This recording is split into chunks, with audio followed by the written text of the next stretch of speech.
Hi, everyone. Welcome back to the What's Now podcast. Oh, yeah? Are you excited too? Dirks is here. I bet you guys weren't expecting that. I'm just kidding. He's always here. He's my little shadow. But yeah, welcome back to episode 2. I hope all of you enjoyed episode 1, and I have received a lot of positive feedback so far from my listeners and some of my friends who have reached out to me. So I really do appreciate that very, very much. I was definitely nervous when I first recorded. You know, you have those negative thoughts in your head where you're thinking, oh no, am I speaking too quickly, or am I stumbling too much, or am I even making any sense? Is somebody actually going to relate to this at all? And I'm sure I will still feel that way for a while. You know, as soon as you stop caring or as soon as you stop getting nervous or anxious about something you really care about, then that's the day that, it's kind of done, right? If you don't care anymore, then maybe you shouldn't be doing it. But I definitely appreciate all of the love. Today's main episode topic is going to be about, who am I?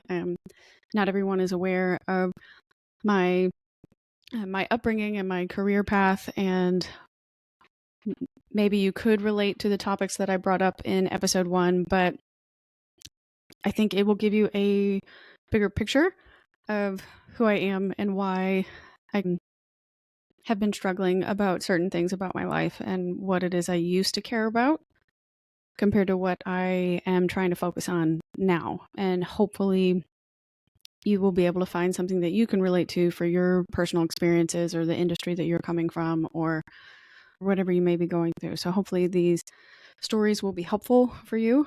But I figured the best way for me to build trust with you is to be vulnerable, right? And pretty much tell you the whole shebang, give you the truth.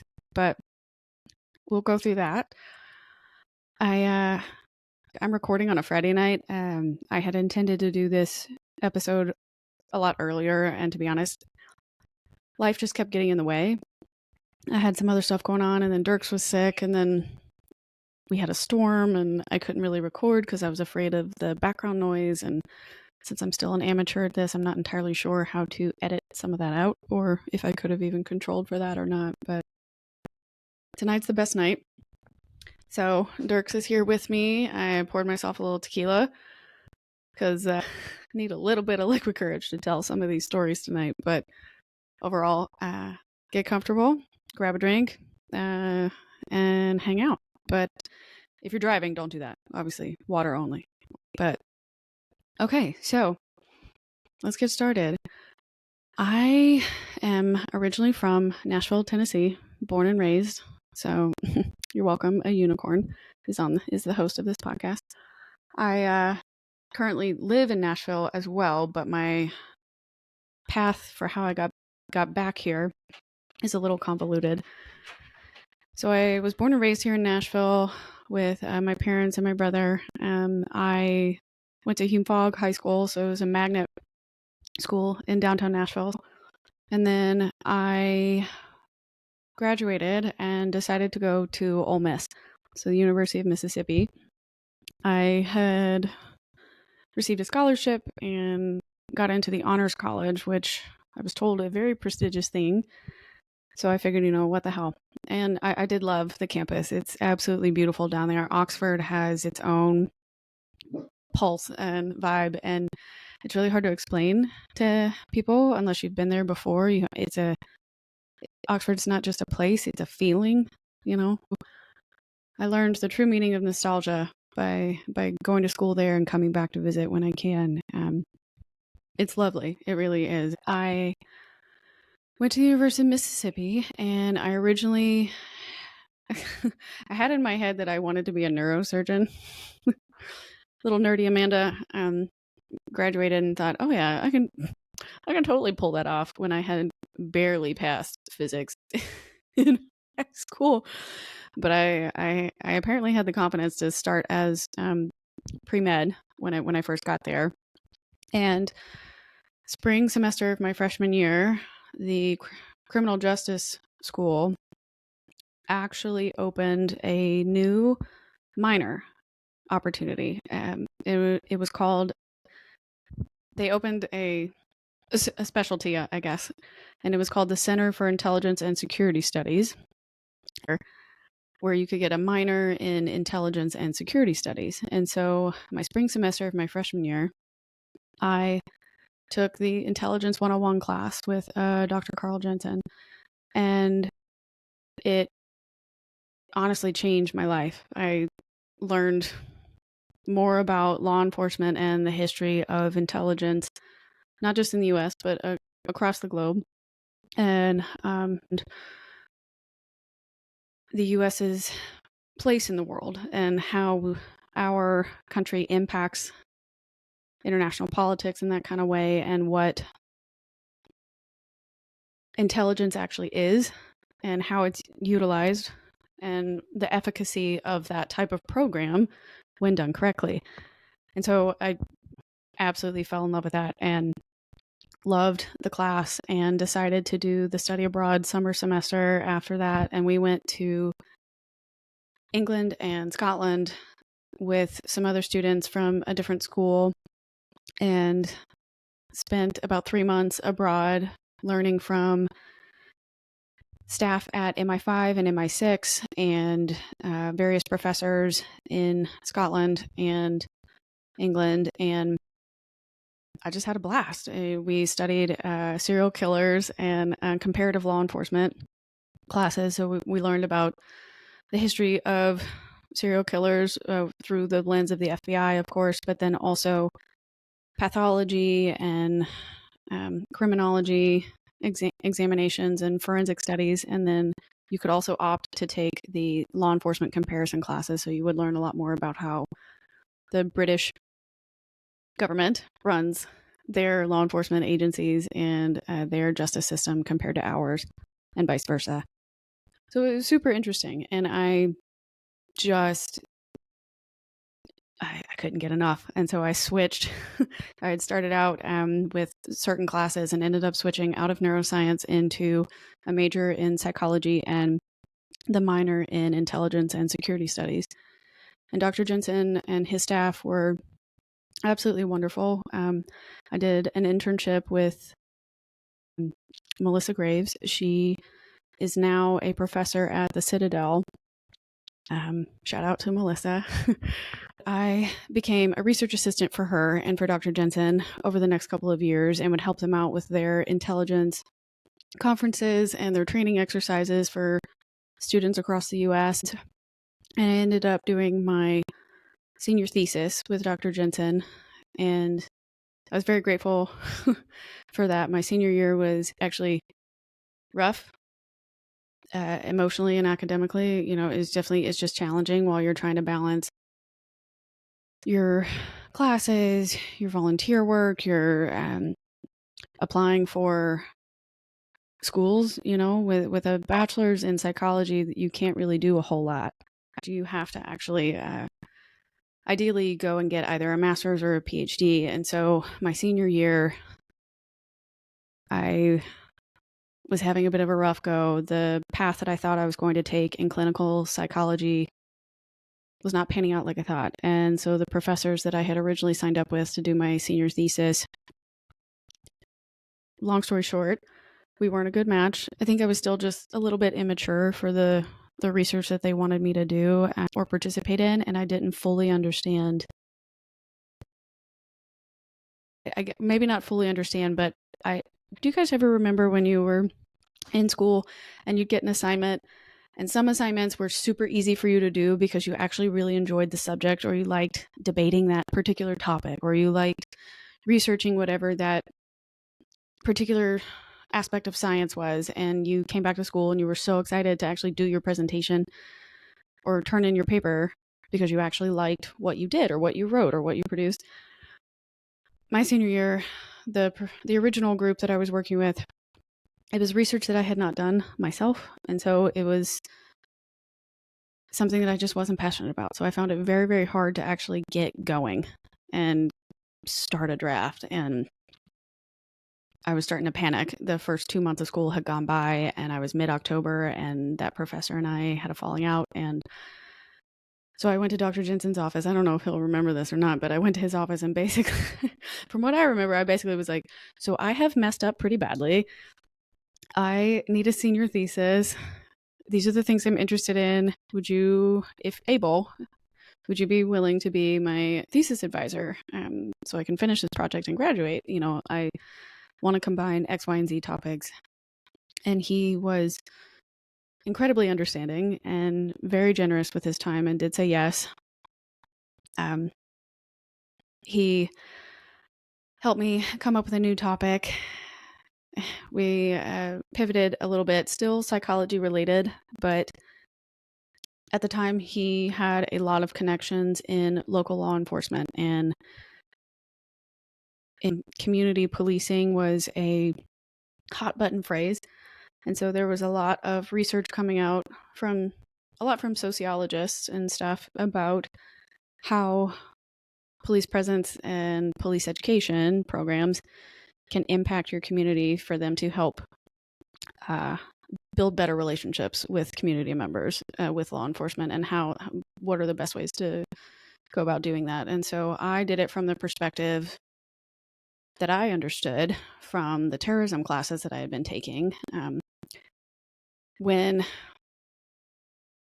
things like natural disasters or another 9/11 type of attack were to happen and law enforcement's going to get called up to be first responders, of course, how do we properly train police officers to recognize when community members actually need more psychological help rather than just responding to, like, it sounds like a domestic disturbance call, but like maybe I should have brought my social worker with me or a behavioralist with me, something like that. So I wrote my thesis on community policing practices, pros and cons, do's and don'ts, essentially, and wrote up a mock program that we could implement.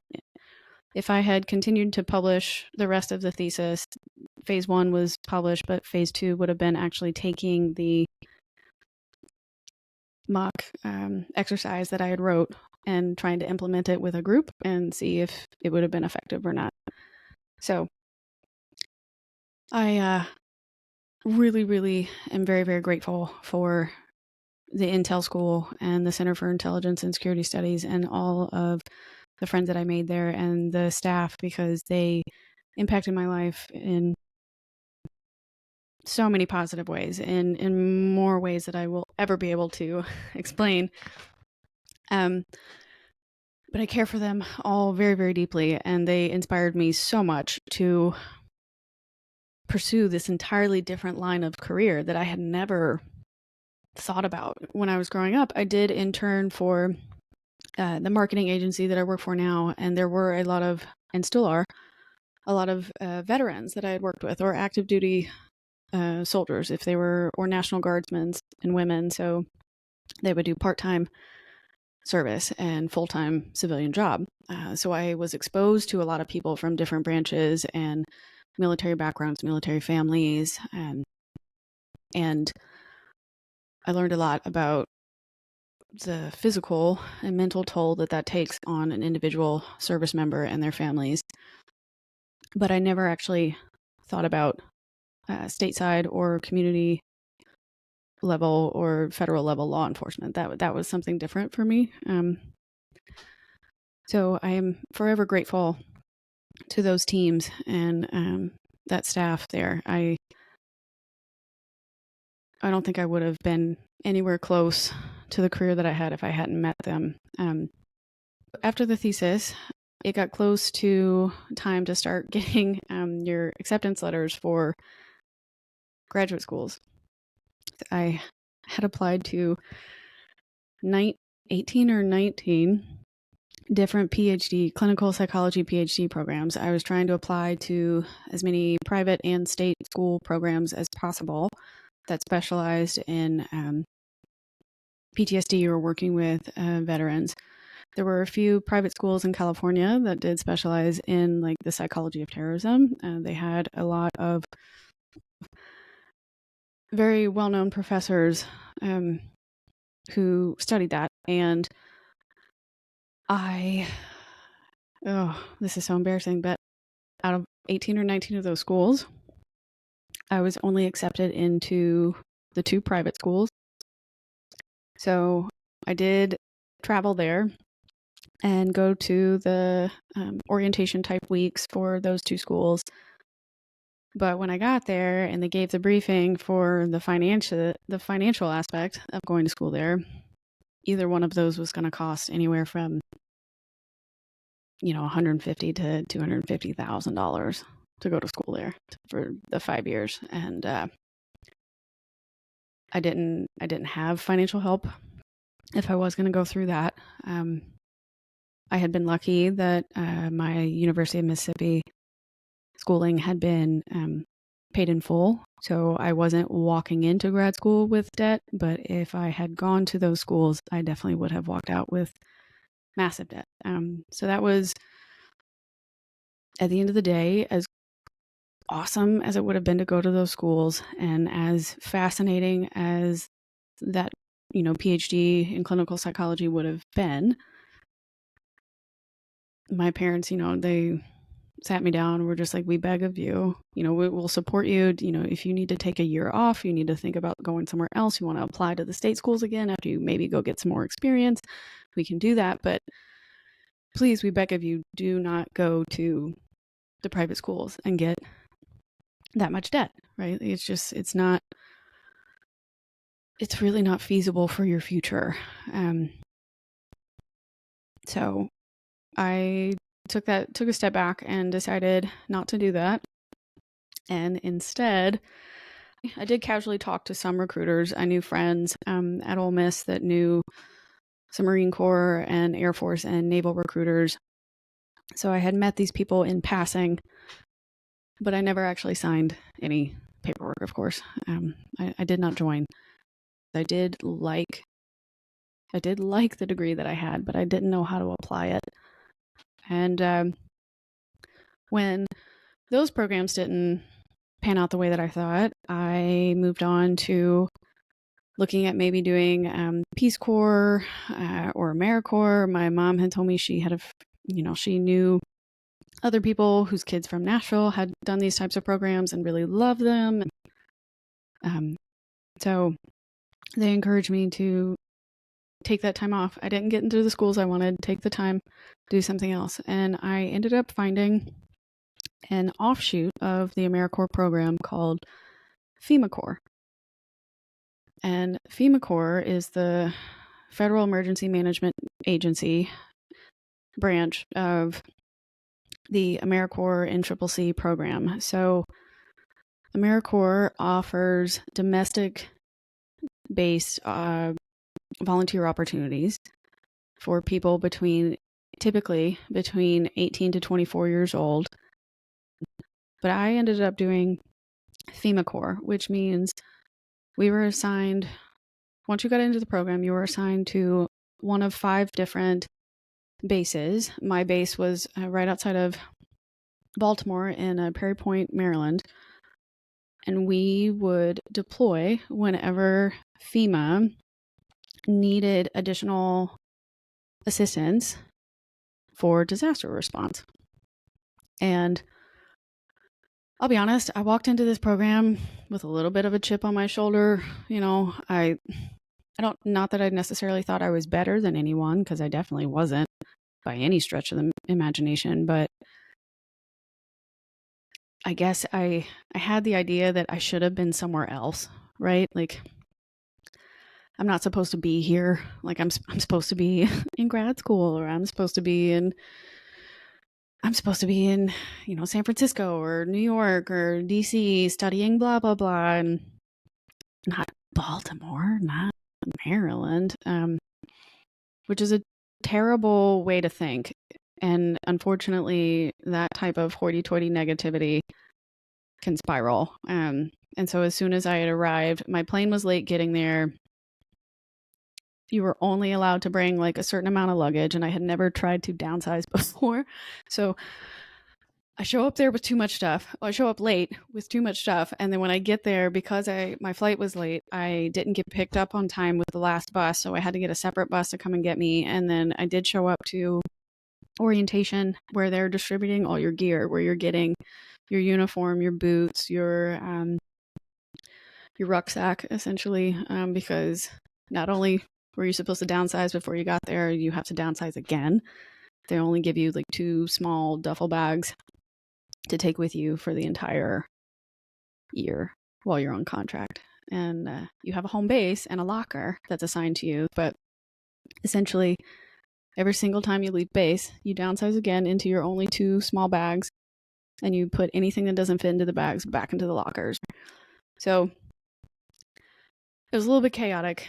I felt like it was disorganized. And when I got there, because I was so late, everybody had already picked out all of their stuff, and I only got like half of my materials. And I was kind of like, you know what? I can't believe this. I can't believe I decided to do this. Like, what am I doing here? Right. So I'm sure I gave off the wrong vibes to all the people around me when I first got there. But we got our assignments, and they split us up into 20 different teams. And I was in what they called the Terrapin group. So they split us up and called us Terrapins and Otters. And each group had about 8 to 10 members. And I was in Terrapin 1, so T1. And we traveled for the year from Baltimore to Alabama for training, and then from Alabama to Elizabeth, New Jersey for about 3 months, and we worked in Queens. So I got to live in New York on FEMA's dime for a hot minute. And that was actually pretty cool. And then from there back to Baltimore to Emmitsburg, Maryland for winter. And we worked at the emergency management training facility there, and helped with the National Firefighters Association and their academy, and helped them with helped the admin office. And we went to various federal level trainings and exercises there. So that was actually cool. And then from there we went back to Baltimore, and then from Baltimore the final time to Kansas City, Missouri. And we did all of this in a 10-passenger van. And I mean like 10 passenger seats with all of our luggage. Every person has the 2 bags, the 2 outfits that you can wear for the entire year. And you all have to drive all of those distances together. There's no flying. You are only paid, I think, $150 every 2 weeks. Somewhere around that, like maybe $120, $150 at most. So that's all the money you make, maybe $300 a month while you're gone, and you have to live off of that. That is all of your food, all of your miscellaneous expenses. So we definitely got creative living together like that for so long. Certain times, like obviously room and board was covered by FEMA. The travel expenses for the van were covered by FEMA. Obviously your gear, your outfits were covered by FEMA. So like you shouldn't have been needing other things during the week, but it was definitely an eye-opening experience. And when you are in those isolating situations with 10 complete strangers, you learn how to either ride or die, right? Like everything is tested. Your emotional intelligence, your patience, your compassion for other people, from all different walks of life. You know, our group, I think, went anywhere from 18 to 22, 23 at most at the time. I think I turned 23 while we were on this tour. So you were in a wide range. We had different ethnicities on the team. We had different religions on the team. We had different physical fitness levels on the team. So you definitely had quite the dynamics going on in our group, and somehow, out of all the groups, Terrapin One was the only group at the end of the year that had either not had someone quit or get fired. So we were the only remaining group to be completely intact by the end. So I think that just, goes to show the ingenuity and the grit and the resilience that we all had, and how lucky we were that our goals and our mindsets and our deep down, your initial intentions were good, and we wanted to see our team succeed and to get along, and to be empathetic with one another. So I may have walked into that experience regretting my decision initially, or at least being extremely hesitant about my choices. Like, ooh, why did I think this was a good idea? And I walked out of there with some of the best friends I've ever made. Out of my team, I do still talk to a few of them pretty regularly, and I keep up with most of them, the rest online. But these people ended up impacting my life in ways, again, a group that I was unexpectedly I'm not going to say assigned to, because technically I was assigned to them, but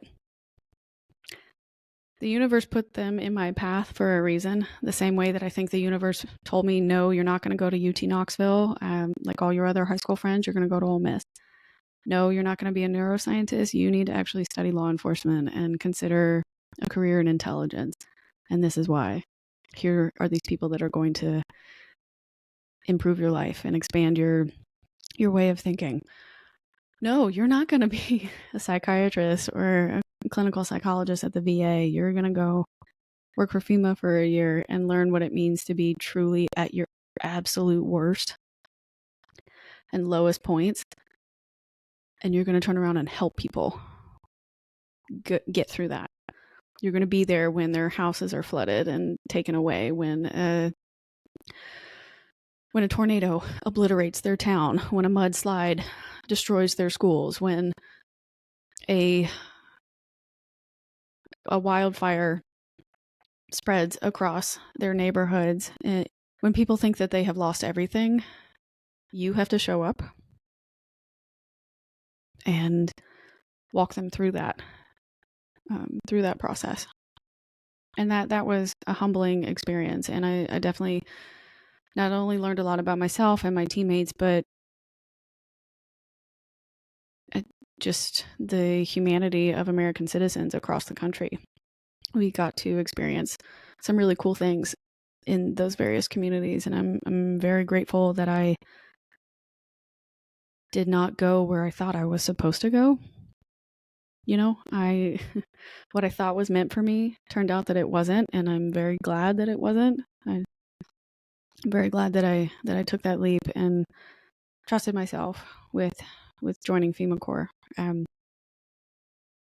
At the end of that was only a 1-year contract, and we knew that ahead of time. So during our trips, our team leader, Jimmy, encouraged all of us to start doing research on, our hobbies and things that we like to do. And he did his best to help us find jobs after FEMA Corps was over, and whatever's going to be the best fit for us and our needs at the time.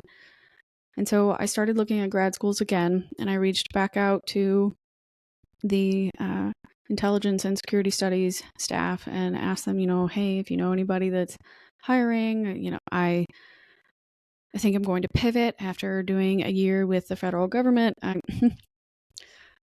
in the most ironically Leslie Knope way possible. I was like, I am going to work my way up from the bottom, and I'm going to be the best government employee Uncle Sam's ever seen. Ha ha ha. And sorry. I know that sounds so stupid now that I said that out loud, but I don't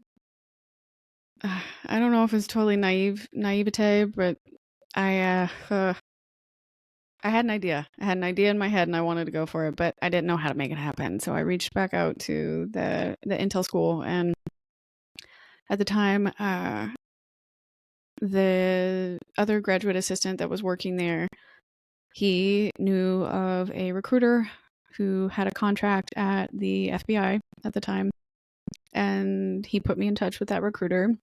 And while I was still in FEMA Corps, I started doing job interviews remotely.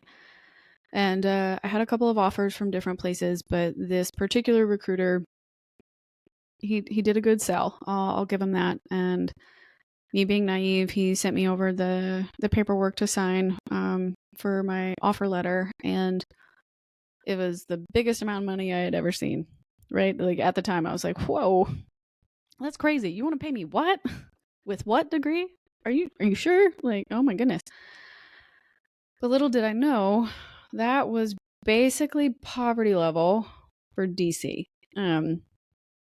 With the cost of living in DC at the time, it was going to end up being me barely scraping by. But I did not know that. And I think at the time, that particular company was also counterbalancing with, well, if you accept this, it's because we're going to help you get your clearance, and your clearance is very expensive.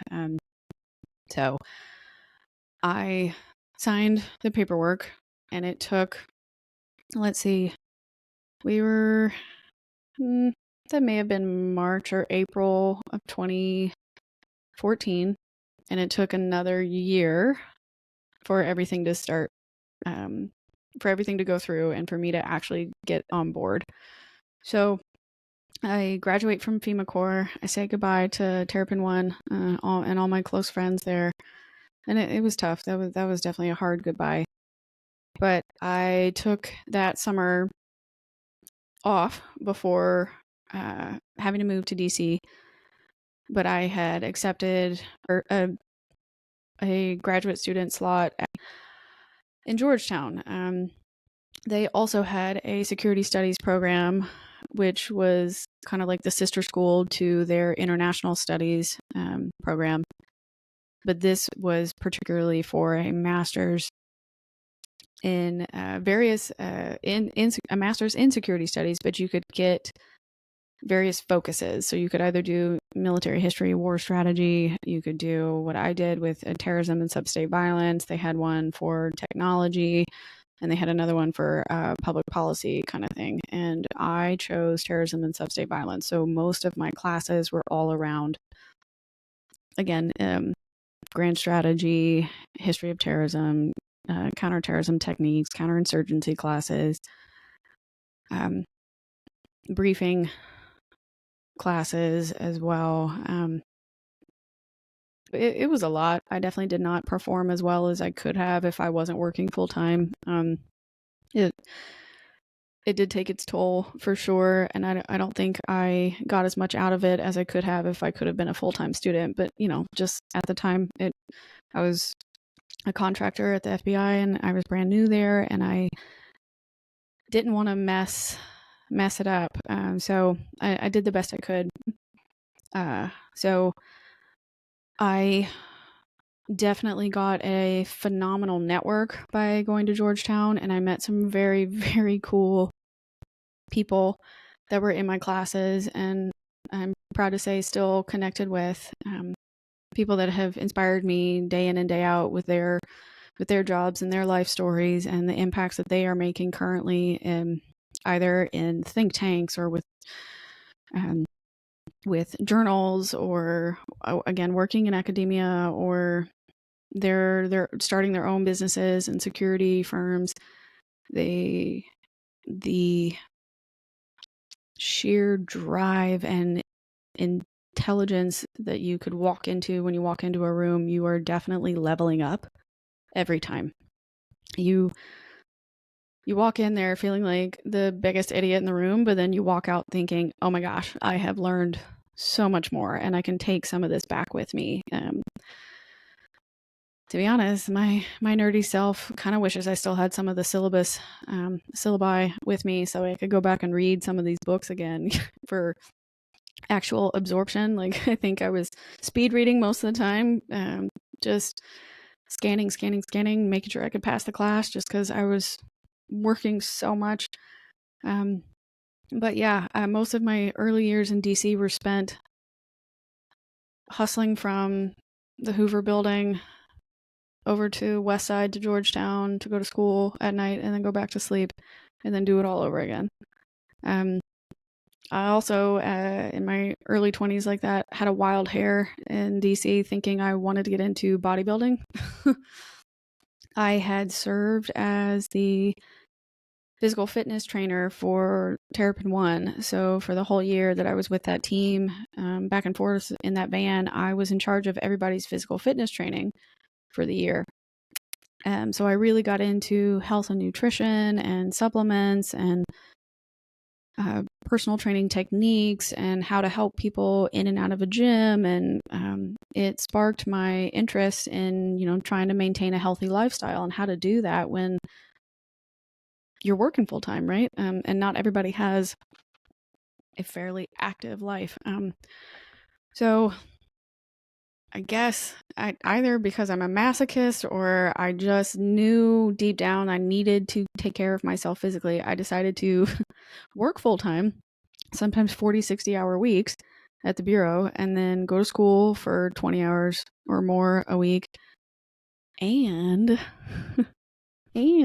try and train for a bikini competition. And eventually, in the first 2 years, while that was all happening, I hurt my hamstring like really badly, ripped it pretty badly, and I just couldn't handle the workouts anymore. And that's on me because I was definitely pushing myself to my limit. I'm sure with everything that I had on my plate at that time, I was not. I was doing a lot, but I was definitely spreading myself way too thin. As Heather McMahon likes to say, doing the most and the least at the same damn time. So that was kind of a rough patch for me. Something had to give, and so I ended up dropping the bodybuilding competition, and I did not ever complete that goal. But at the time, I had injured myself. I wasn't doing quite as well in school as I would have wanted to, and I just had to pivot. I had to refocus. That I knew I needed to graduate. I knew I needed that degree in order to get promoted again and to eventually get a better job. If I ever wanted to work for the government full time and not just as a contractor, I needed to finish my first hustle, not the side hustle with the fitness stuff. So I had to let that go. But as years went on, I met more friends who worked at other agencies. And one of my good friends from class, he at the time was working for CBP, so over at Department of Homeland Security.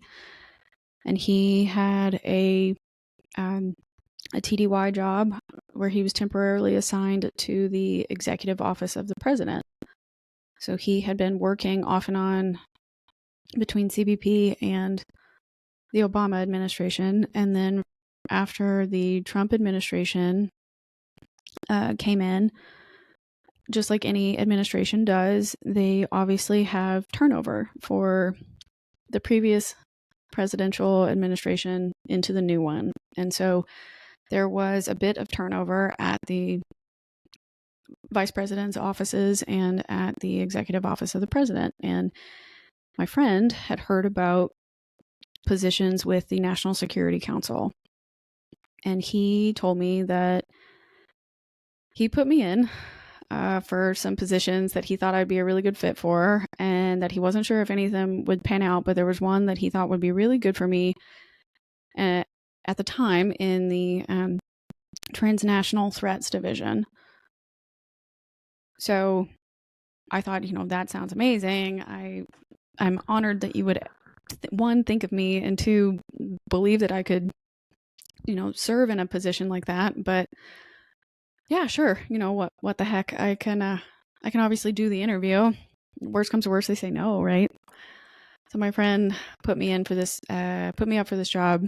The person that was leaving was doing the interviews for her replacement, and she met with me and we hit it off, and it seemed like it was going to be a really cool opportunity. And so I agreed to do a second interview, a follow-up interview with her colleagues. And then if that went well, then I could do the follow-up interview with her director of the Transnational Threats Division. And so I did both those rounds of interviews. I knocked it out of the park and really got along with that entire group. And it sounded like a really great opportunity. And they put me in touch with their HR, and I started the process of transferring my clearance over. When you work in the federal government and you have a clearance, either the contracting company that you work for or that you represent while servicing a agency, they hold your clearance unless you are a federal employee, and then your agency, wherever you're located, holds your clearance.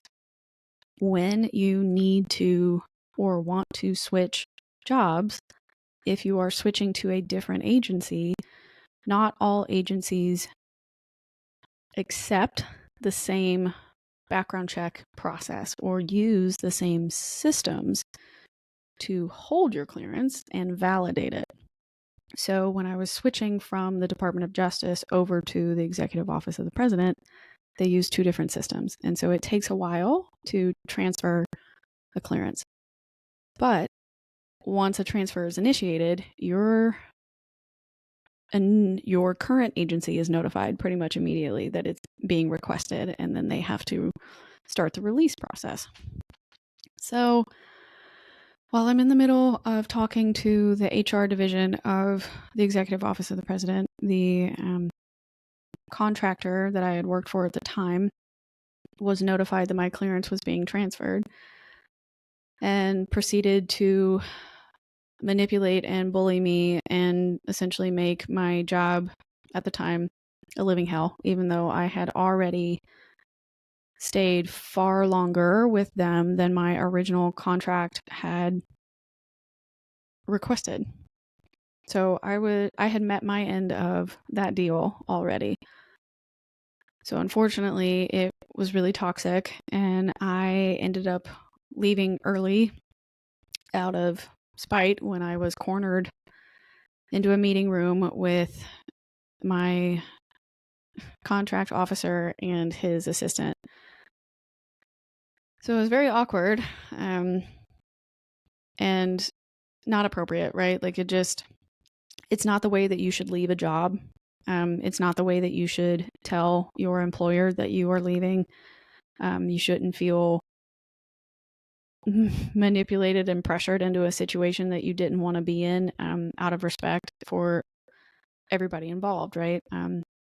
I was the head of a program. I was a senior manager of a very specific program, but luckily I had been training a lot of people under me, and I had a quote unquote assistant that I could transition everything over to. So that was going to be easy for me to just pass things off. It wasn't really going to be that big of a deal, but they wanted to make it that big of a deal. So I left early. Not in as professional of a good, not, I won't say unprofessional, but not in the way I wanted to, not in the way that I wanted to leave.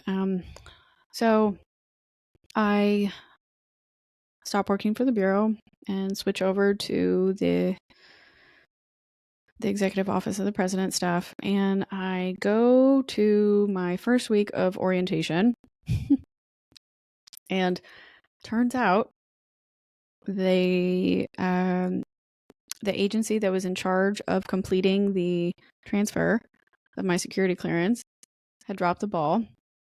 And when you show up if you've ever been to the Vice President building, it's surrounded by guards with guns. And when you have a gun in your face telling you that your badge doesn't work, that you're going to have to call your point of contact to either come out and get you or come back later, it's kind of scary. So I showed up for orientation, and turns out my clearance had not transferred yet. So they told me, well, come back. The orientation happens once every week. You're going to skip this week. You can just come back next week once we get all of this sorted. And first week goes by. Second week goes by. third week goes by and it's still not ready, still not finished. And I try my best to keep in contact with these people because, I'm starting to get worried. Like, you told me you wanted me for the job. You had me meet your HR. I signed paperwork with your HR. Like, where is this? Why is this not happening? Like, I went through the whole background check, criminal background check and stuff again. Like, I did the fingerprinting. I did the drug tests. I did all of it. I took my photos for the badge. Like, what's up? And I couldn't get a straight answer. Go figure. The government had lost me in the sea of paperwork, I guess. And a month or so after that, where they told me just to do my best and hang tight. So the person I was supposed to train with eventually left. She finished out her term, and her position, I guess, was backfilled by somebody else in the meantime while I wasn't there. And a couple months after I was waiting on them to finish up my transfer, the president announced that he was going to reorg the National Security Council, and he decided to get rid of the Transnational Threats Division. So completely removed the director that I would have been working with, and that person ended up getting a different job in the private sector, which I'm sure was a much better fit for him. But yeah, so I made the huge mistake of letting myself get manipulated and bullied at my previous job to the point that I quit too early, tried to go to the White House job, and the White House basically said, "Oh, we don't have a job for you because your clearance hasn't moved." Cool. So I spent the next 5 months working retail at Ann Taylor. Shout out to my girls and guys at Ann Taylor in Pentagon City. Trying to make ends meet and essentially get the hookup for some sweet suits. In the meantime, until I could find another job, because I had to get either another contractor or another federal agency to pick up my clearance. And that was a terrible time as well. I was so bored and so disappointed and so embarrassed with myself and the decisions that I had made. Like, oh my gosh, if you hadn't been so miserable at your previous job, like, you could have stayed longer. You'd still have a job right now. You wouldn't have to move out and move into your dad's place. Like, you wouldn't have to be asking your parents like for help with rent again, and you wouldn't be dwindling your entire savings account now just to make ends meet while you're waiting. And it was awful. It was absolutely awful. I felt like such an idiot, but I knew that if I could wait it out, I would find another job. And if I could just find another contractor to pick me up, because that was going to be the fastest way to do it, I'd be okay. So I took a position with a different contractor, and they were with the Defense Intelligence Agency, and that's really all I'll be able to say about that particular job. But I worked there for about 5 or 6 months while I was still applying for anything. Like, I wanted to still go full government at some point, and so I kept applying to other agencies like State Department and the FBI again, but for a different division, and to FEMA. And so I actually ended up getting a position with FEMA in their external affairs division, and it was a really good pay rate and good location and lots of good exposure to project management and senior executive service positions. So I was going to get exposure with executive leadership, but also practice project management and communications skills and training with the external affairs teams. So that was super cool. And I did that for about 9 months until I heard from the FBI and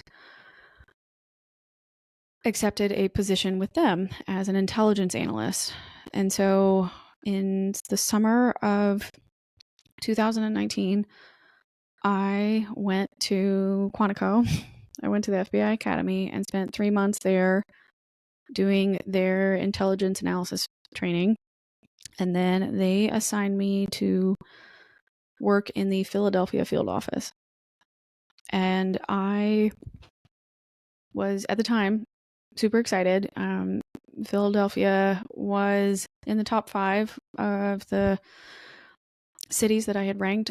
While you're at the academy, they act like you have much of a choice, really, in where you get assigned after the academy is over. And it's not true, but they love to give you the false sense of hope. So they let you rank the 57, or depending on what we have now, 56 field offices.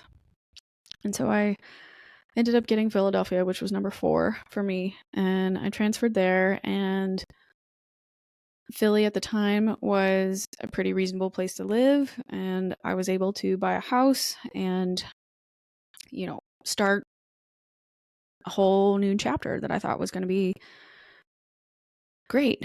But it was still nerve-wracking. Like, it's a whole brand new city. It did feel like, yes, I'm starting a new chapter, but I'm starting all over alone. I don't know anybody.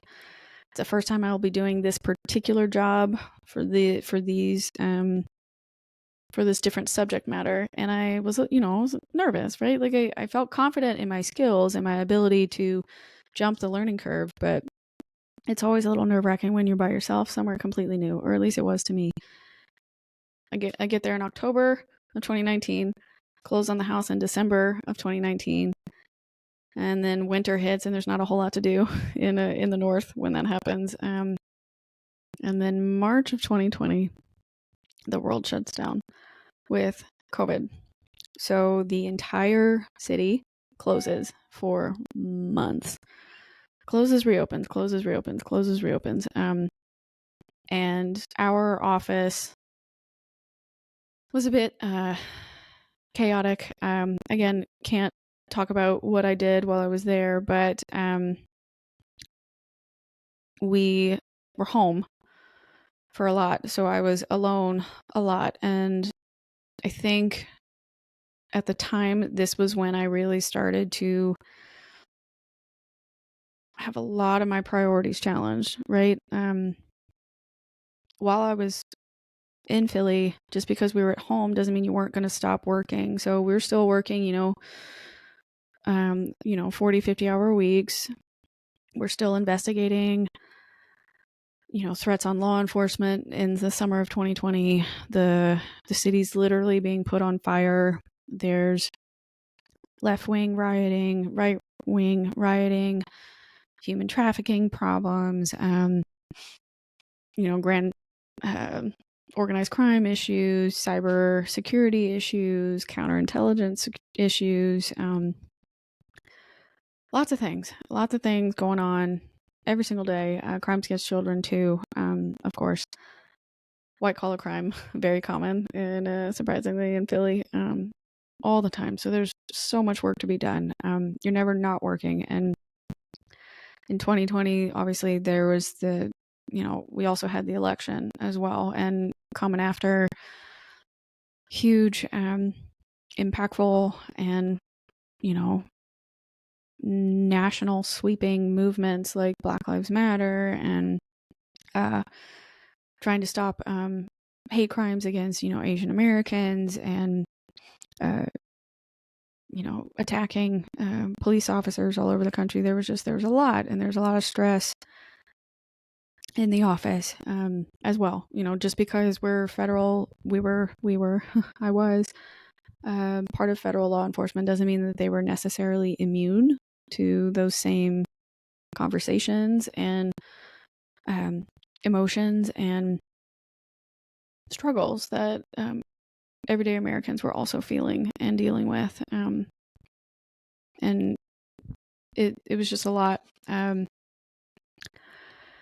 And I had my own struggles while I was in Philly. My family, I couldn't really go and see my family. My own family was split, left side and right side, for a lot of things. And I heard some pretty terrible and offensive stuff thrown at me because I was federal at the time. And that was hard to take. So that was probably one reason why I didn't go home as much as I could have, I guess. One, because you weren't really allowed to leave the state of Pennsylvania during the height of COVID, and they didn't really have a PTO policy in place or exposure policies that were consistent across the board. So it was really hard to know what the rules were at any given time, which made travel difficult and understanding when you could or could not take leave difficult. My father got sick during COVID, and that was also a scary time for my family.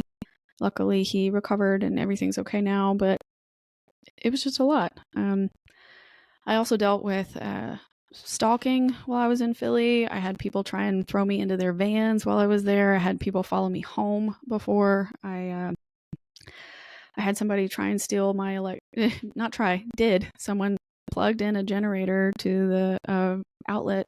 I didn't know there was an outlet under my staircase in the front of my house because my house was a townhome that faced the street on a main road.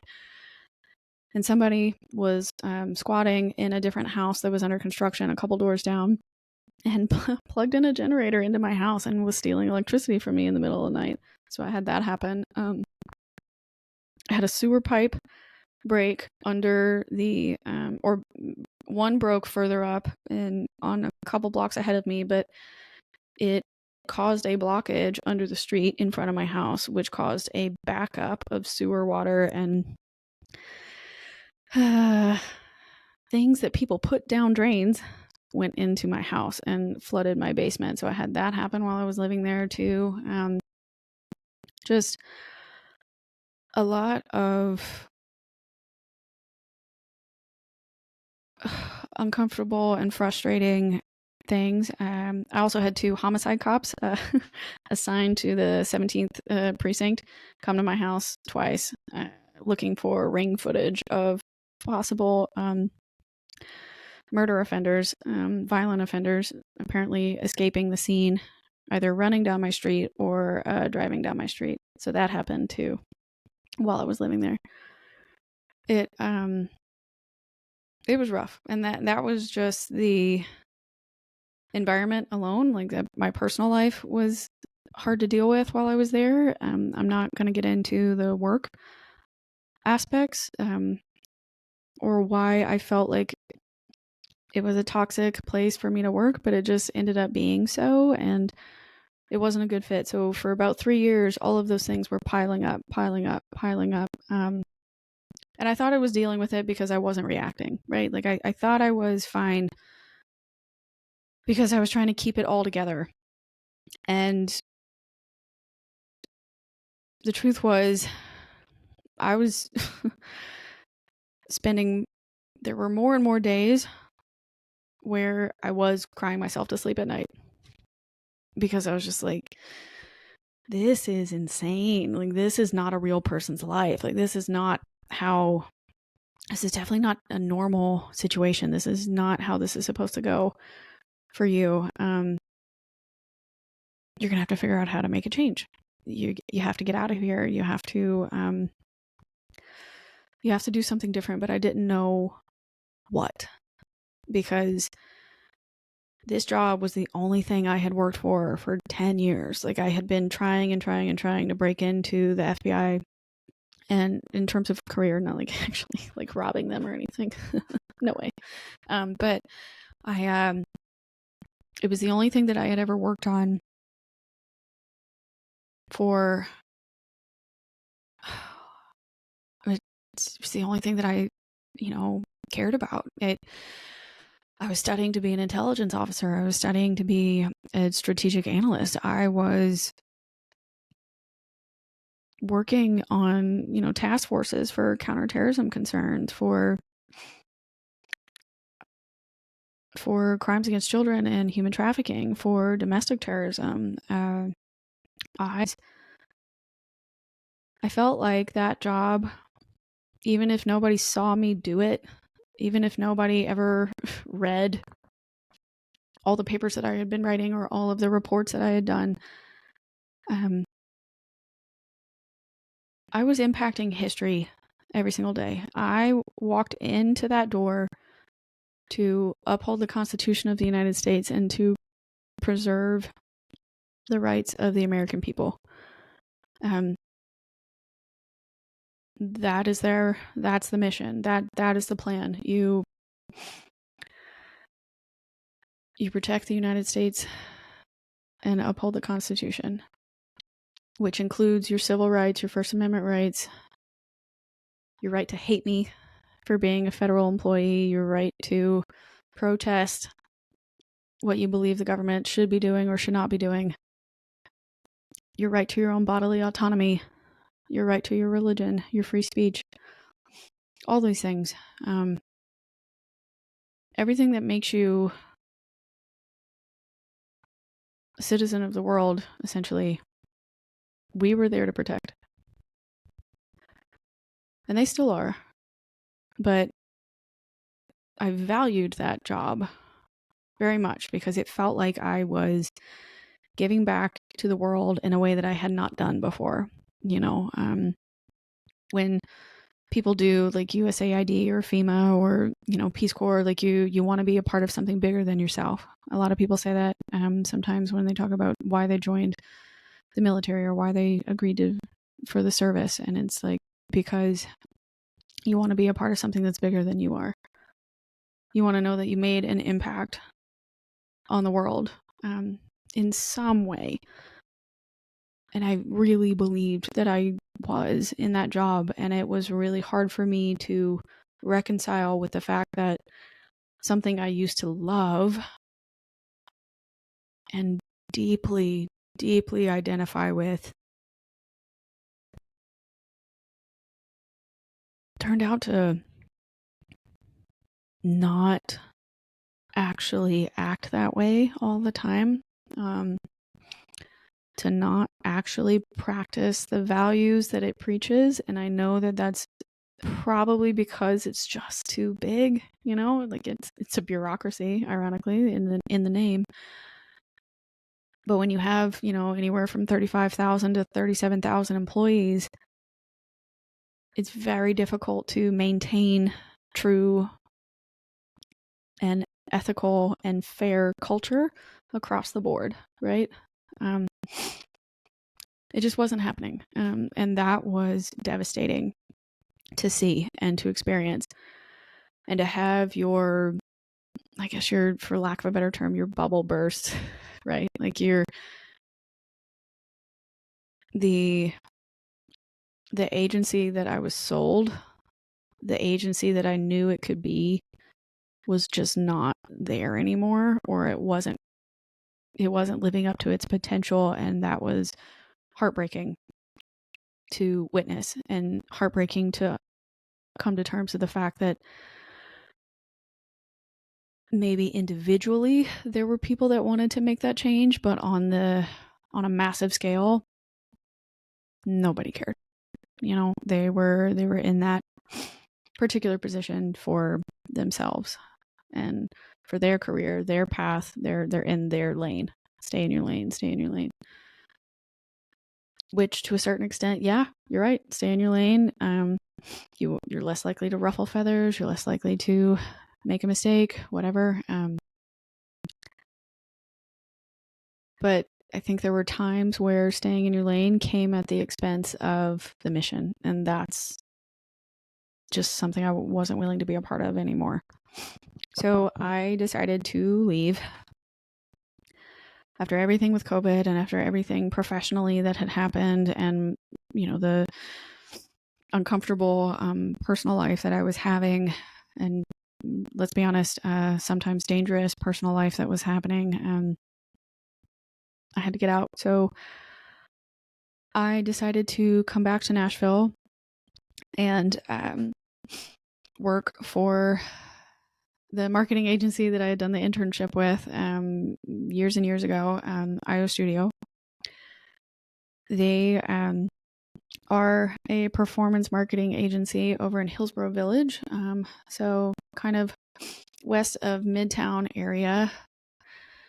And they specialize in combining technology and creativity to capture and convert and create positive change in the world. So they are super cool, and I have enjoyed working for them for the last year and a half. And I've been learning a lot again about project management and sales and running client accounts for various levels, various sized commercial clients and federal government clients. So it's been really interesting. So I'm trying to find my place there now. As a project manager, I don't get to do a lot of hands-on creativity things. So I think that was one reason why I started to feel a bit uninspired lately, and why I wanted to do this podcast, because I've had all of these ideas for a very long time, but I had no way of executing them.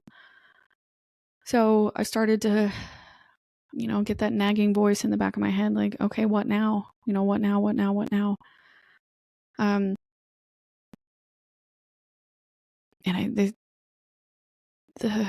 the irritating part, I guess, is that I keep coming up with, I don't know.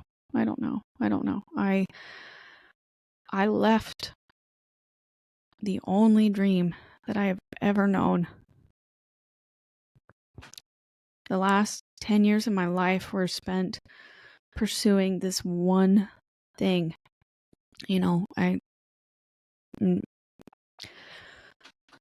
Pursuing a position with national security, and I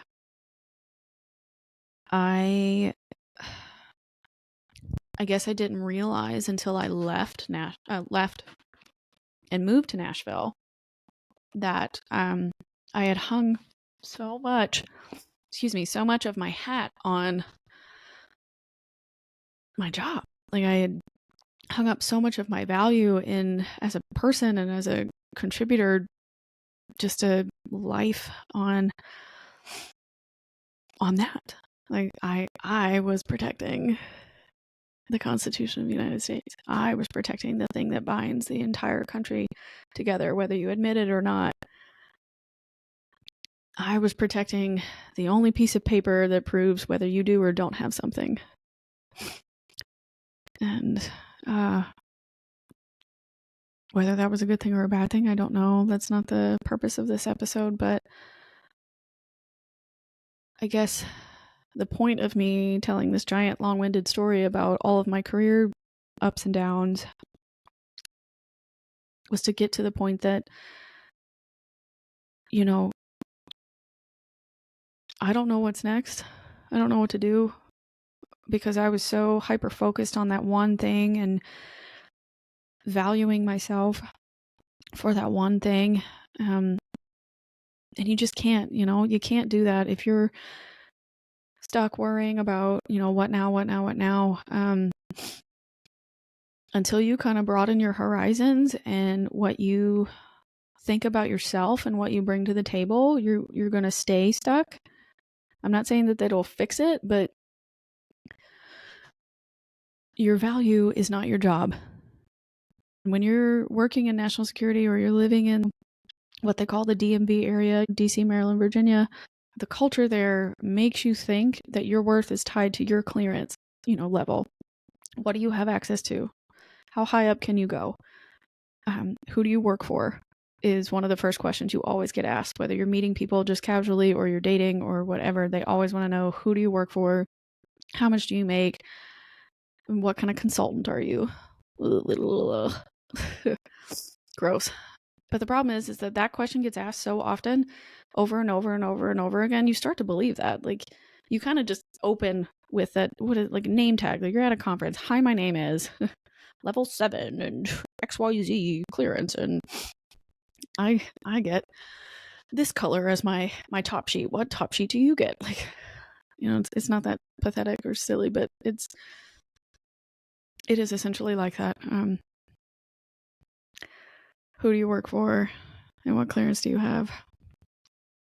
Which is goofy to say now, but it's the truth. And you know what the real secret is, though? Your worth, it's not tied to any of that. Like, none of that matters. What actually matters, like, in that world, it's not just who you know, but how you treat other people. It's not just the fact that, yeah, I'm going to keep you in my back pocket because your business card might be able to help me get what I need someday, but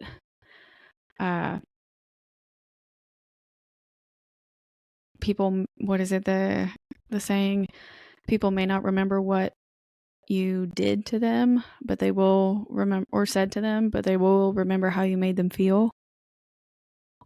I can't tell you the amount of times I've had somebody call me during my career or send me an email or something asking for a favor or saying, hey, we met at such and such experience, you were so kind, or you did XYZ for me, and I really appreciated that. Like, I'd like to reach out and talk about ABC if possible. The amount of times that I may not have even remembered an interaction, or I don't remember it going in that direction, but apparently it meant something to somebody else. That was when I was able to take advantage of my network. That was when I was able to actually find something that I needed and get a favor and use it to help other people. So, as much as I cared about what I was doing, I should have also realized that by leaving it and getting out of that place, I didn't actually degrade my value. I didn't actually lose something in terms of whether or not I was worthwhile still as an employee, or as a daughter, as a sister, as a friend, just because I wasn't doing this super cool job anymore. Like, that isn't at all what really mattered.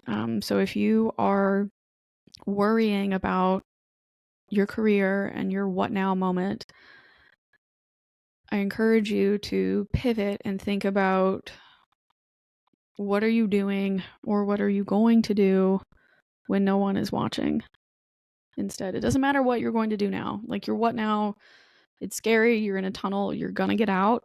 I don't know how yet, because I'm still trying to figure out how to get out now too, but the choices that you make from here on matter. So what are you going to do when nobody is watching? Are you going to be making the same choices, the same reactions, the same comments like you were when you were in that previous life, in that previous industry? Or are you going to actually think about your value and think about your worth and think about what you bring to the table and keep pursuing that? Keep pursuing the things that actually matter at the end of the day. Just because other people were assigning me value based on the access I had did not intrinsically make it true, if that makes sense. I was so devastated that I had become a disappointment, by walking away. I had told all these people I was going to do this job and do this career, and I had made it. I did. I had phenomenal opportunities in front of me if I wanted to take them. But something deep down inside of me was telling me it just wasn't right anymore. And it was so hard to let go of what I thought I was supposed to be. And turns out, as cliche as it sounds, I could be anything I want to be, and so can you. You don't have to stay exactly where you are if you're not happy there anymore. You don't have to put up with the same manipulation and mistreatment, either in your personal life or in your professional life. When you know exactly what it is that you can offer, somebody else is going to be so grateful to have that in their life. And that's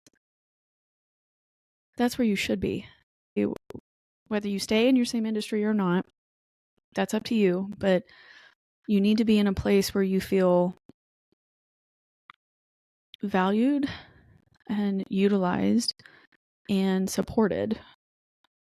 Nobody should be making you feel bad about wanting to improve your career, advance your skill sets, broaden your experiences, your trainings.